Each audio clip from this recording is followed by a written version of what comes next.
21वीं सदी के एक महापुरुष ने कहा है कि आपने सबसे पहले तो घबराना नहीं है, ठीक है। देखो मैं जो चीज़ बताने वाली हूँ ना, मानेगा नहीं, ठीक है।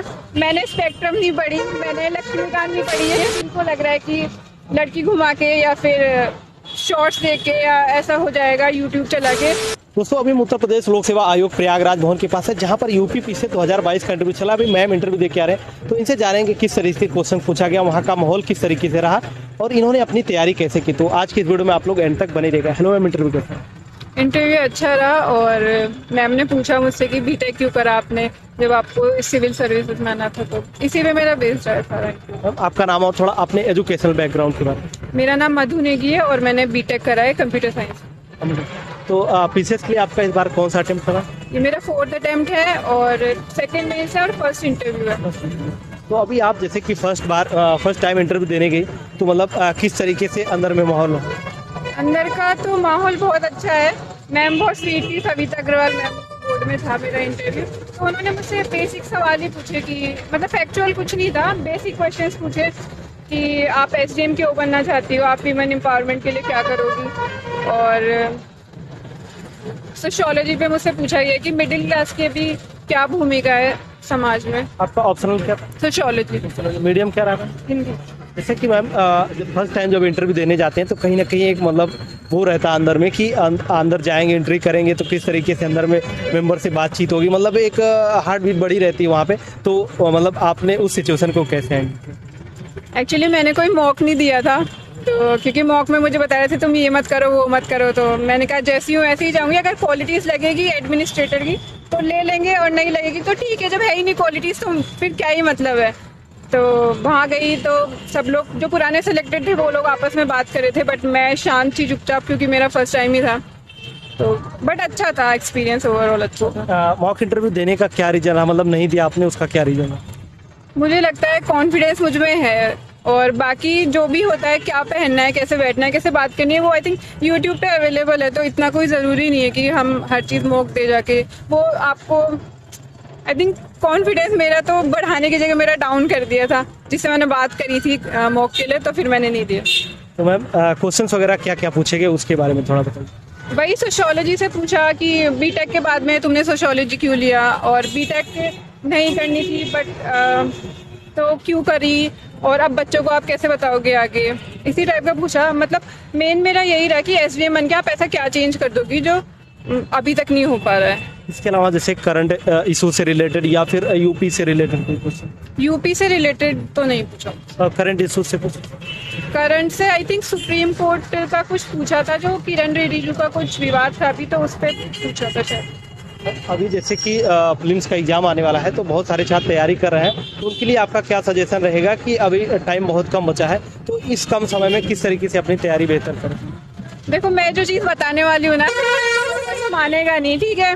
मैंने स्पेक्ट्रम नहीं पढ़ी, मैंने लक्ष्मीकांत नहीं पढ़ी है, और मतलब सिर्फ मैंने घटना चक्र पढ़ी है, करंट अफेयर्स पढ़े हाँ, लेकिन जो मैंने लक्ष्मीकांत और स्पेक्ट्रम नहीं पढ़ी, तो उसको मैंने यूट्यूब पे मैंने प्लेलिस्ट देखी, कई बार देखी, पॉलिटी की देखी है और हिस्ट्री की देखी है, ज्योग्राफी की देखी है।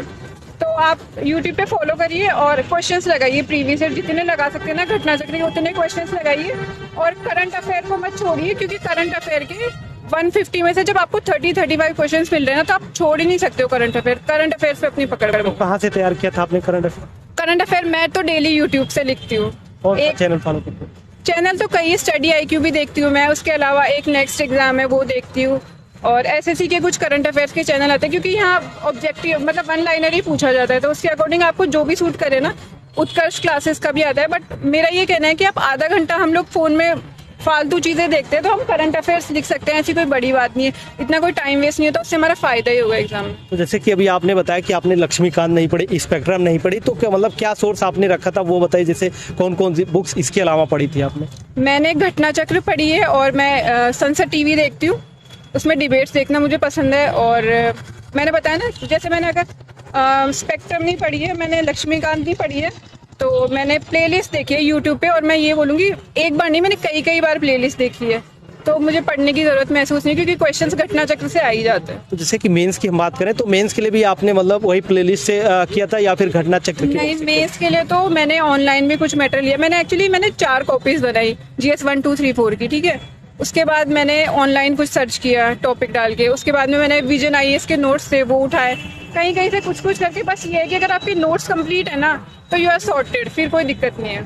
तो नोट्स वगैरह किस तरीके से प्रिपेयर कर सकते हैं? नोट्स वही आप मार्केट से चाहे विजन के ले लीजिए, आप दृष्टि के, आप किसी के भी एक आपके पास होने चाहिए नोट्स, ठीक है। उसके बाद उसमें आप करंट अफेयर्स डालिए, यूट्यूब से गूगल से सर्च करके, तो नोट्स बन जाएंगे। ऐसा कुछ नहीं। और नोट्स बड़े नहीं बनाने, मेरे खुद के बहुत बल्कि नोट्स हो गए, तो मतलब 1 पेज या 1.5 पेज, इससे ज़्यादा नोट्स नहीं, मेंस के लिए मतलब आपका क्या सजेशन रहेगा कि मेंस के लिए शॉर्ट नोट्स बना रहे हैं तो किन किन चीज़ों का ध्यान रखना चाहिए? सबसे पहले तो नोट्स है ना, 1 या 1.5 पेज से ज़्यादा एक टॉपिक नहीं लिखना है। और करंट अफेयर्स डालेंगे तो अच्छा रहता है। और अपने आप को अपडेट रखो, तब देखो दुनिया में क्या क्या चीज़ें नहीं हो रही है। अलग थलग मत पड़े रहो, दुनिया से देखो। एथिक्स वगैरह के लिए क्या चीज़ें कर सकते हैं? जैसे पेपर 4 जो होता है उसके लिए आपने मतलब किस तरीके से? उसके तो मैंने 20 पेजेस के नोट्स बना रखे हैं। तो कोई टॉपर्स की कॉपी देख ली या फिर गूगल पे कुछ देख लिया, कोई अच्छा काम कर रहा है उसको देख लिया।